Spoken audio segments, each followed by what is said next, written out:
My name is Benita Merciades. I'm from Australia, hence the accent. And you're probably wondering why I'm chairing. It is because I am from Australia. I'm politically neutral in this political building. And it also emphasises the global nature of the sport that we all love and the sport that represents us here today. It is global. I'm from a different hemisphere, a different country, and in football terms, a different football confederation.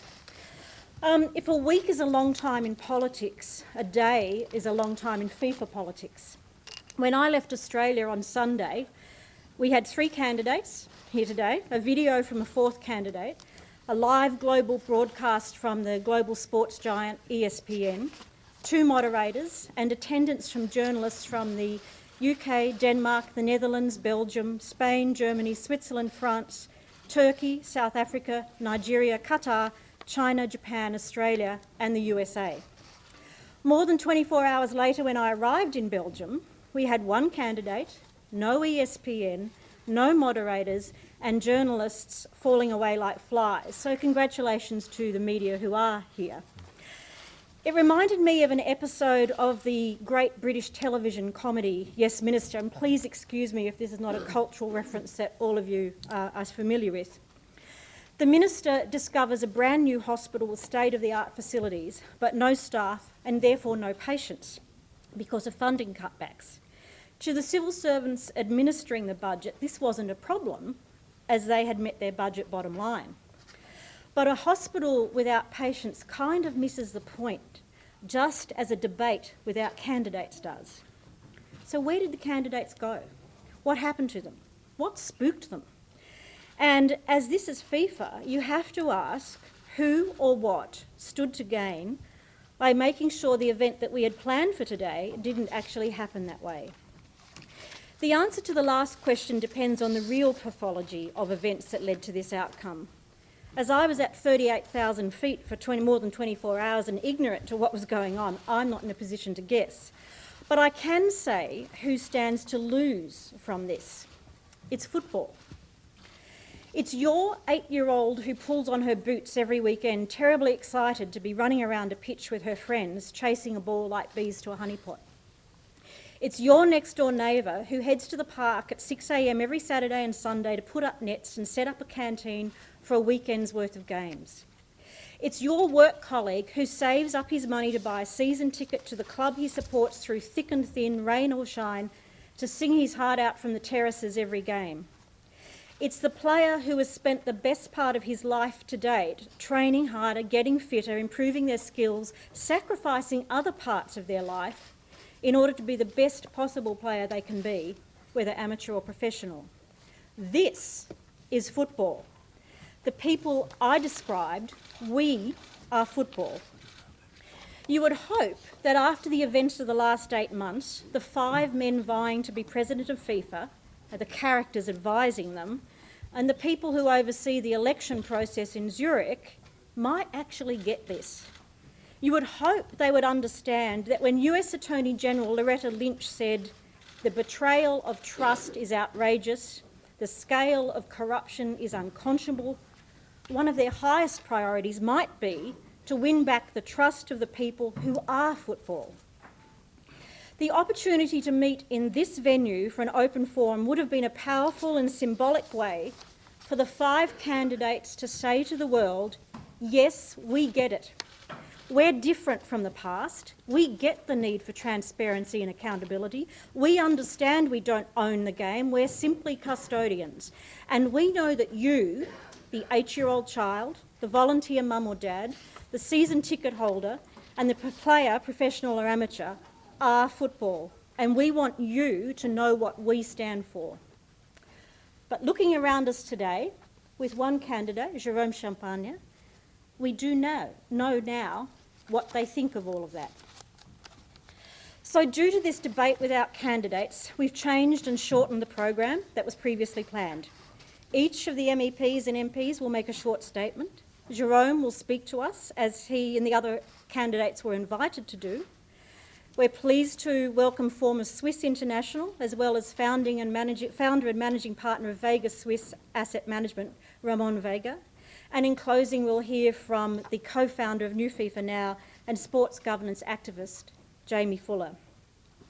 But to kick things off, because I run a tight ship time-wise, and I will remind people if they're going over time, I would like to introduce Emma McClarkin, MEP for the East Midlands in England. Emma is Treasurer of the European Conservatives and Reformists Group, a lawyer, and one of the co-hosts, along with Ivo Bellet, of the inaugural New FIFA Now Forum in January last year. Thank you, Emma. Well, thank you, Benita, and welcome back to Brussels. Sorry, it's not the debate that you had anticipated, but it's great to see New FIFA Now back here after our inaugural event that we held almost a year ago. I think we can all agree that an awful lot has happened since we kicked off the New FIFA Now campaign back then. I want to welcome the other MEPs that are here in this room, as well as on the panel here today, as well as all media and stakeholders that are here to listen to what was supposed to be a very radical change in the way that the FIFA president had been campaigning, had been open and debating, but we are sadly not going to see that today. But let me please welcome the only candidate that has come here today in Jérome Champagne to publicly set out his manifesto. Jérome, we thank you very much for having the decency to come here today and to stay committed to your commitment to come here today. So thank you for that. The importance of the game to so many around the world is reflected within the new FIFA Now Charter for Reform. And I would like to quote from that in my opening comments. Football matters. It has a power and capacity to unite the world in a way that nothing else can. It works at all levels and it speaks to all peoples. It opens doors and entrenches friendships like nothing else. And when it comes together, as it can through football, it is a powerful and positive force for good in the world. And I think, ladies and gentlemen, that we need to be extremely mindful of that football is more than just a sport. As one of the greatest football teams in the world, Barcelona FCC, they are more than just a club. The game is more than 22 people kicking a ball around, and we absolutely have to remind ourselves, and also the candidates for the president of FIFA, to be mindful of that as their guiding principle. FIFA is the custodian of the game. It is looking after the game for the people, and I hope that we will hear from Jérome that in his comments, but I want to say that we have been deeply disappointed by the others not even turning up to the pitch today and taking advantage of the opportunity that we had given them, this platform here, a democratic platform, an open platform for them to really tell us how they plan to reform FIFA, how they are going to make it more open, transparent, accountable. But as I say, it's an own goal for each and every one that did not turn up today, and I believe it's an own goal for FIFA too. We need to make sure that we are going to get some real reform, and there are certain things that I believe we should have in that reform. We need root and branch reform of the organisation. We need to get to the bottom of all the corruption that is within that organisation. I also believe we need to make it more representative of the game itself. We need to see it reflecting the increase of women in the game by having more women in the organisation. There isn't a female candidate putting themselves forward to be the president of FIFA, and I wish that there was. We need to see more diversity being reflected in the organisation, and I think that men and women have a crucial role to play in both the men and women's game. But I think that we need to emphasise today the disappointment of the fans and how important the fans and supporters are, and making sure that the grassroots of the game really feel that they have a hand in the game that they love so much, that they can trust FIFA, that they are being a part of that process. And maybe we can hear for some ideas about how the supporters and the fans can have a voice in that game too.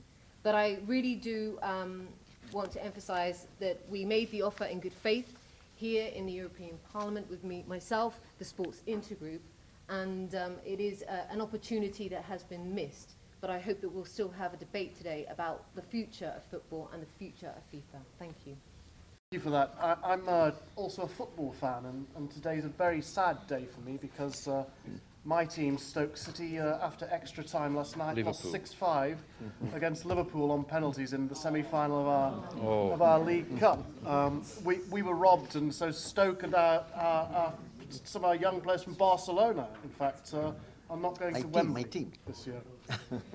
But I mean, our committee in Parliament got involved in the issue of sports governance, football governance, because we were asked by our sports minister to look at modernisation of our football association, principally because our national team has developed a habit of losing quite often. And we extended that into looking at FIFA, really, because of revelations in the Sunday Times, a British newspaper. And I used to be a journalist myself and used to work with Jonathan Calvert, who heads the Insight team at the Sunday Times, which has since gone on to break stories of the disaster that is now the International Athletics Federation. And I want to congratulate the investigative press because at the highest levels, particularly with so much money involved, sports need less deference, quite frankly, and more challenge. And we owe it now, really, to football, to the fans, to the sportsmen and sportswomen, to have a clean game free from corruption. And I hope that now we have the chance to see the election of a new president of FIFA, that we have a clean break from the past.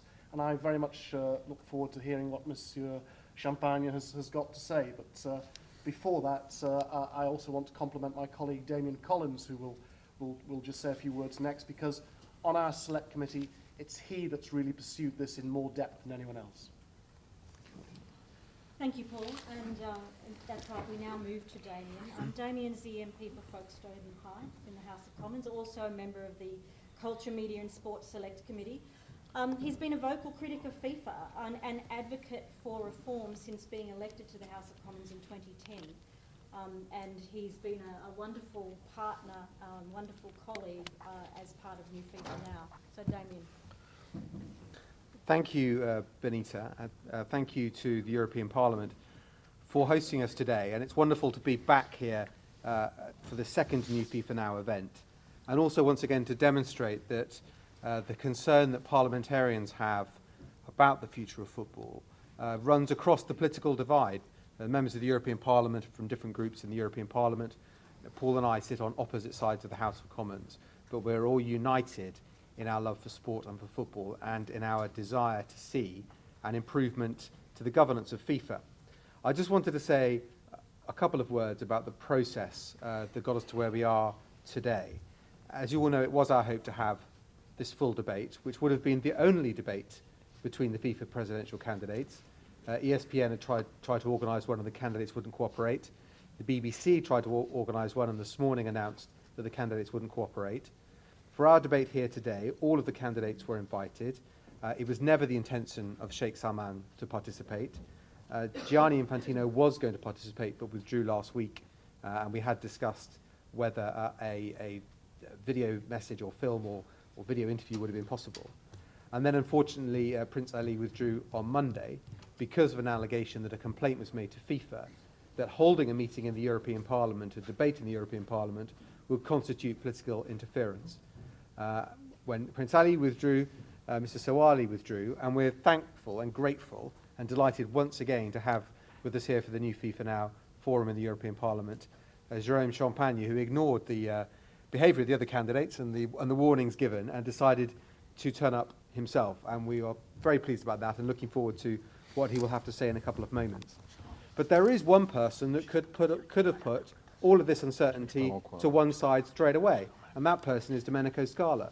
Now, I wrote to him on Monday and have had an email dialogue with him over the last 2 days, simply saying this: whilst it is not the responsibility of FIFA to advise the candidates on how they run their campaign, they can give clear guidance as to whether or not taking part in the debate in the European Parliament would mean a breach in the FIFA rules. Now, as Mr. Tarabella has said, it would be ridiculous to believe that a debate in the European Parliament, which has no executive authority over sport, could constitute political interference. If you want to see political interference in football, there are plenty of places in the world where you can go and look at it, and it's not here. So it would have been very simple for FIFA to give that ruling and say, we don't see a problem here. If candidates want to take part, it's a matter for them. But they simply refuse to give any guidance at all. We need more and more football. Of course, we need security, but we need football. Because what do we have in common in a world which is so fractured and divided, each of us in a box, according to our passport, our gender, social origin, skin color, religion or absence of religion, sexual orientation. What do we have in common between a Vietnamese and a Bolivian who never met, who need an interpreter, who don't eat the same food, who don't listen to the same music? We have the game. Every 4 years, we have one moment of world communion, which is the FIFA World Cup.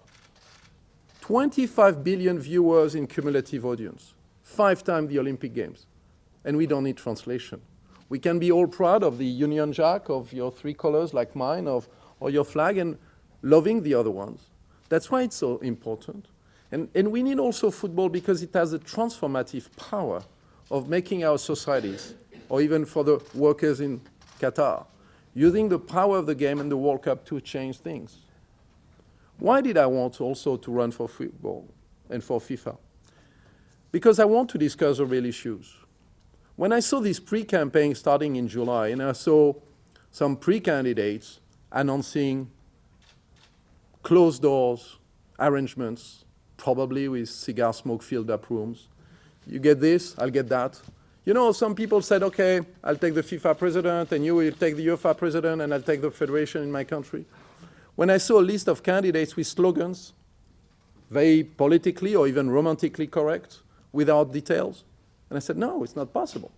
When I see the demagoguery of some candidates promising billions when they were a few months ago criticizing FIFA for proposing development programs against votes, I said, where are we?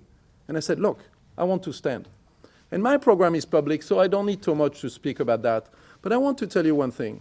I was pushed out in January 2010 by a group of a coalition of people who are all suspended today, people coming from confederations. Because the paradox, when we say FIFA this, FIFA that, there are 4 FIFA. The FIFA president with the world legitimacy, the FIFA executive committee controlled by the 6 confederations, and I want to make it clearly here, the confederations play a big role, but they're not members of FIFA, they're independent from FIFA, and they refuse FIFA's controls. For the first time for years, we're going to have an electoral process, including at continental level, which will be controlled by the FIFA Ethics Committee. 4th level of FIFA, the FIFA administration, and I'm proud of the 11 years I spent there. I can give you tons of examples of what I've done in my terms of track record. The Kenyan Premier League reorganized in 2004, the solidarity mechanism negotiating in very tough conditions here with the EU Commission, which enables 5% of any transfer fund to be redistributed for the training clubs of a player between 12 and 21 years of age, which will enable a French club of the southwestern suburb of Paris, Les Ulis, to receive €500,000 from the transfer of Anthony Martial from Monaco to Manchester United. I'm proud of these years. And then you have the judicial bodies. And you mentioned Mr. Scala. Okay, he's working in FIFA, but he's FIFA judicial body, not FIFA itself. So we have to be in this confusion of FIFA words. We have to be clear. And why I wanted to run is because we need to discuss the real issues. And you know, for the persons who know me, my program has been clear since 2012 because 2 years I was pushed out. I sent to the 209 Federation document, 25 pages, which FIFA for the 21st century. And I was the first one to point my finger on the dysfunctional nature of the FIFA Executive Committee. Not FIFA at all, the FIFA Executive Committee. I was the first one to put my finger on the need to separate the governmental responsibilities of FIFA from the commercial activities. I was the first one also, and I will come back to that, to point my finger on the growing inequalities in the game. So all what you've said, transparency, I said it in my first campaign, in my second, disclosure of salaries, best practices for public tenders, more women, diversity. I don't need to repeat all what you said because I can just say a long list of things I'm in agreement, but I would like to add a few ideas. I would like also, for example, beside the transfer matching system, which is a great system enabling the transfer regulation to be better improved, to create a compensation chamber as it exists in banks. For example, if a club A sells a player to a club B, the money goes from one A to B, and we don't know. And I would like to create a compensation chamber that the money from club B would be first directed to this compensation chamber, which will enable immediately to redistribute to small clubs in Europe, Africa, and South America their training fee. And it's very difficult for a small African club who cannot even pay a lawyer in Switzerland to obtain its fair fee of $10,000 on a transfer. And also, it will ensure the traceability. Another thing, and I welcome here the presence of the ITUC General Secretary. One of the first things I would launch is a negotiation of a collective bargaining agreement with players' representative, FIFPro representative of clubs and leagues, employees and employers. I tell you, I do that with an open heart because I'm the one who negotiated the agreement between FIFA and FIFPro in 2006. We need to move that at world level. But I would like to, all the other questions, I'm in agreement, disclosure, best practices, is not the old FIFA, the new FIFA is what I believe as a citizen. But I want to say one thing. All of you, eminent representatives of your governments and your countries, we never talk about inequalities. Football has, without any doubt, become the sport #1 in the world. We have more Americans watching the US matches in the US rather than the NBA tie-breaking final matches season. We have more young kids playing football, soccer in New Zealand than playing rugby in New Zealand. We have won this battle, and when we see the growth of women's football in my country, a very mature country, we even have a woman being the coach of Clermont in second tier. We have 100,000 women and girls now registered in France. The world is changing, but we never talk about inequalities. Where I live in Zurich, 200 meters from my building, I have an area with 6 football fields, 5 natural, 1 artificial. More good fields than the entire Democratic Republic of Congo with 70 million inhabitants. It is a problem of football every day. I can give you other examples. The 20 wealthiest clubs of the world have a cumulative income annual, and Deloitte, I just released some figures, of 6.8 billion euros, while more than half of the 209 federations of FIFA survive with less than $2 million. We have this problem everywhere, and we're not tackling it. Even worse, we live in a system where the football raw material produced by Africa, produced by South America, even now more and more by some parts of Europe, is taken by some, improved by some, and after that, in Africa, if you want to see an African player, you have to buy the TV rights of European leagues. It's very expensive. And these leagues reinvest nothing in the local countries. We have a problem.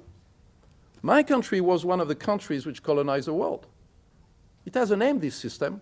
It's a neocolonial system. We never talk about this. So there is more money in African football, in South American football than 20 years ago. But the gap is such that the system is fundamentally unjust. Inequalities inside continent. I want to mention this. I'm a European. It has not been said that when I was a student in Paris before becoming a diplomat, I worked 7 years as a part-time journalist in France Football, between 76 and 83, doing the rankings of the foreign leagues with a paper and a pen. There was no internet at that time. 26 years ago, we had just celebrated the fall of the Berlin Wall and the Iron Curtain. Europe was divided, but football was united. In 1955, the Real Madrid of Franco-Spain was able to play against Partizan Belgrade of Tito's Yugoslavia without diplomatic relation. It was possible in 1986 to have a Romanian club, Steaua Bucharest, champion of Europe.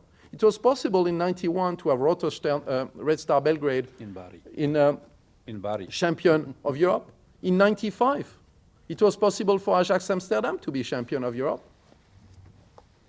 Do you think about 84-85 UEFA Cup, and I just had a meeting with the sport commissioner, Mr. Navracsics Tibor.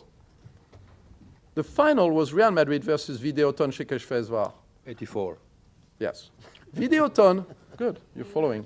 Videoton eliminated Paris Saint-Germain in 16th of final and Manchester United in quarterfinals. It is a situation. And I want to conclude by saying we have inequalities at national level. Look at Greece.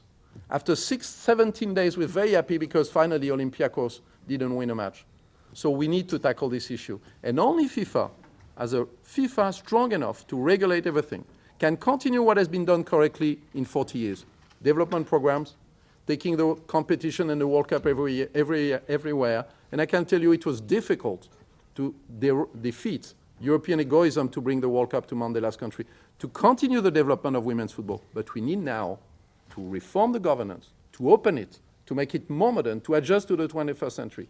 But football and the globalization of football will not continue if we transform football into basketball, where only one league matters, where club competitions are more important than national team competition. And for me, Football, and you mentioned that, it's about, a club is about transmitting values, transmitting identity. So we need to restore, it's not only FIFA that we need to restore, it's the fact that the game has to be more balanced. And to succeed, this globalization of the game has to be better shared and better partaken. It is my mission and my goal. Thank you so much.